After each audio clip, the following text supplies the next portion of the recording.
What does it mean to radically improve oneself, to transform not merely the outward aspects of life, but to plunge the soul into the very crucible of existence, where all that is base and impure is burned away, leaving only the refined essence of our potential?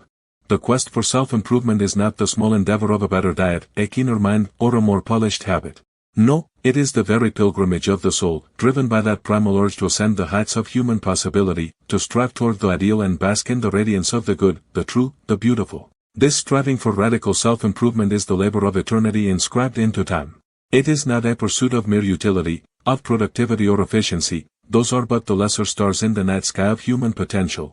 To truly improve oneself is to contend with the vastness within, to engage in the alchemical process of turning base desires into noble virtues, of bending the untamed energies of the self into a harmony that reflects the divine order.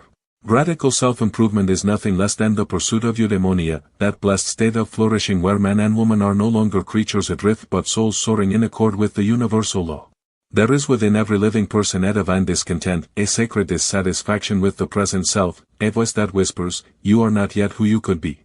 Nietzsche called this impulse the will to power, not the power that tyrannizes or subjugates, but the power that overcomes the smallness within us, that breaks the chains of mediocrity, and continually rises toward the greater, the higher, the more perfect. In every noble heart, there beats a longing for transcendence, to continually exceed our present state, to step beyond the comfortable confines of habit and dare to become something more.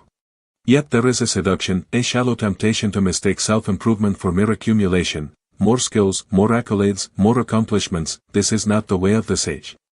True improvement is not measured in possessions or titles but in the depth of character, in the alignment of one's spirit with the eternal principles that govern the cosmos. It is the quiet, steady growth in virtue, the wisdom that discerns the fleeting from the permanent, the courage that stands firm in the storm, the temperance that masters desire, the justice that gives each its due. These are the gems that the true seeker of self-improvement must seek, hidden not in the marketplace, but in the silent chambers of the heart.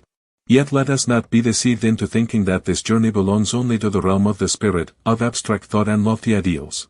The body, too, is a temple, and it must be made worthy of the soul that inhabits it. The Greeks knew this well, holding that the harmony of body, mind, and spirit was the secret to human flourishing.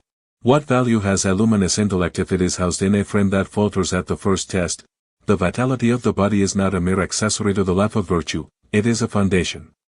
In every sinew and muscle, in every breath and heartbeat, there lies the raw energy that can be channeled into the full expression of one's purpose. The cultivation of physical excellence is an act of reverence for the life we have been given. It is not vanity or narcissism, but the rightful ordering of our being. A disciplined body becomes an instrument of the will, ready to serve the highest aims of the spirit. To fortify the body is to fortify the soul's resolve, to make it steadfast against the tempests of life. It is the recognition that the body is not merely flesh, but a vessel of purpose, a companion in our ascent toward the ideal. Indeed, the modern pursuit of physical enhancement, whether through fitness, biohacking, or even the speculative possibilities of transhumanism, is but a new expression of an ancient truth. That man is a creature who longs to surpass his limits, but let us be wary, for without wisdom, these pursuits can lead us astray, turning the noble impulse into mere vanity or obsession. The body, like the mind, must be guided by virtue, lest it become an end in itself.